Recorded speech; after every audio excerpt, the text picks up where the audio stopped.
Hey there, YouTube. For all of you that's probably been wondering where I've been at, and well, I'll just start out with Happy Thanksgiving, by the way. It is the next Friday after Thanksgiving. I have the day off, so I'm taking time to work on the buggy.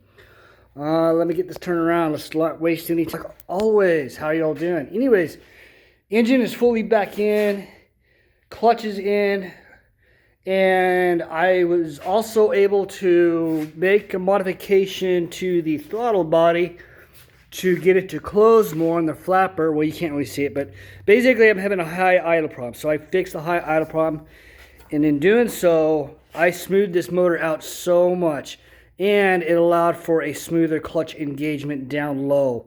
That is a win in my book.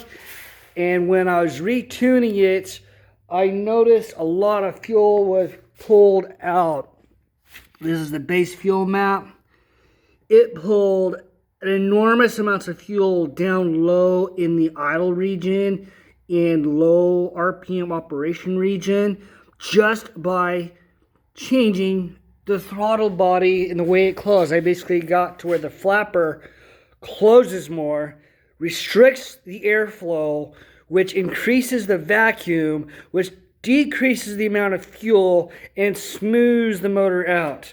Yeah, I think I got that right. Anyways, and then I decided to coming into the shop, and I thought I'd start doing some system checks, turn the lights on, and I immediately started popping breakers. So I had to go through, and I'm like trying to find where I'm grounded out, disconnecting my grounds. I'm disconnecting my headlights. All these connections were I was disconnecting these. I was like, where am I tripping out? Where is the... Yeah, I even went down here and I disconnected from the high beam, low beam switch to isolate that. Then I started dropping boxes and untangling wires. I'm like, what's going on? Where's my... I would press the switch for the lights and immediately 30 breaker, boom, pop. Like, what the flip is going on? Then come to find out, I had a pinched wire right down here. This wire was pinched between the reservoir mount and the chassis mount. It was pinched, and I just started doing the repair. Putting on some, I'm going to do a repair and put this back together. I swear it's like if it's one thing, if it's not one thing, it's another. I'm like, come on, please. What else? Other than that, the clutch engages really nicely. It's real smooth. It's real tight. Need to bleed the clutch. That was what I was going to do today, was bleed the clutch. But no, I had a problem with a wire grounding out, and so I'm stuck on had to chase that jackery down, and I found it. So yeah, wasting 3 hours, 2 hours chasing it out. Yay! No, let me show you this. So the panel's finally going on, to give you an idea, and I got my side steps on. I'm not done. I'm going to put another piece of tubing angled. I'm going to mimic this design cue right here. So the original designer, he just ran one solid bar all the way across and then chopped it off after he probably put all these other tubes in. And I'm going to mimic this to right here at all four corners. But anyways, I can have side pedals on, and I have an easy way to climb in and out. And so for my passengers as well.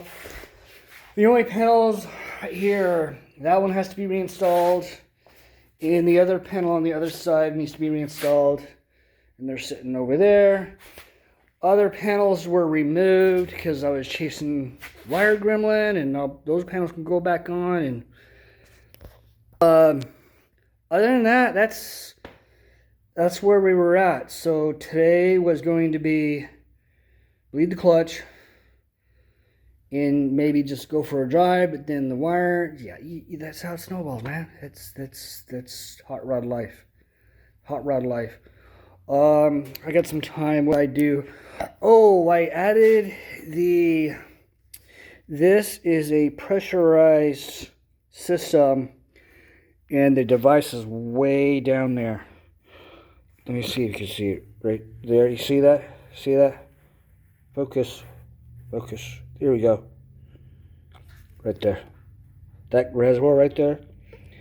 It keeps a constant 6 psi pressure into the entire system. Before this was open, I had to drill it, tap it, put the fitting in, put this fitting in. Before it was just open and it would get hot and oil would splash onto my glasses while I'm driving and making a mess. And that was another little step. You know, this is down to we're doing the details that just make these rigs much better while off-roading. This is all the little ankle biters, and I hope that after the clutch is fully broken properly, I have to drive this thing around like grandma. I'm not kidding. I can't get into it. I got to be so gentle with this clutch because Clutch Masters specifically said no clutch dumps, no burnouts, no aggressive pulls. Well, there goes my fun. Anyways, that's pretty much where we're going. I keep looking over here and the camera's actually right there. So that's what's been going on. When it warms up, if it does, I'm going to try and get a drive. Well, I'll get something later on.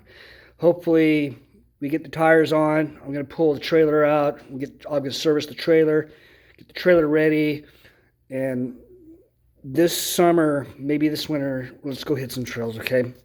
So that's where we're at. It's coming closer. I'm only 1 year behind. Please stick with me. Thank you for sticking with me. And for those that did subscribe over this past year, thanks. I mean, we're going to go in there, okay? It just takes time, okay? All right, so happy Thanksgiving. Love you all. Enjoy life.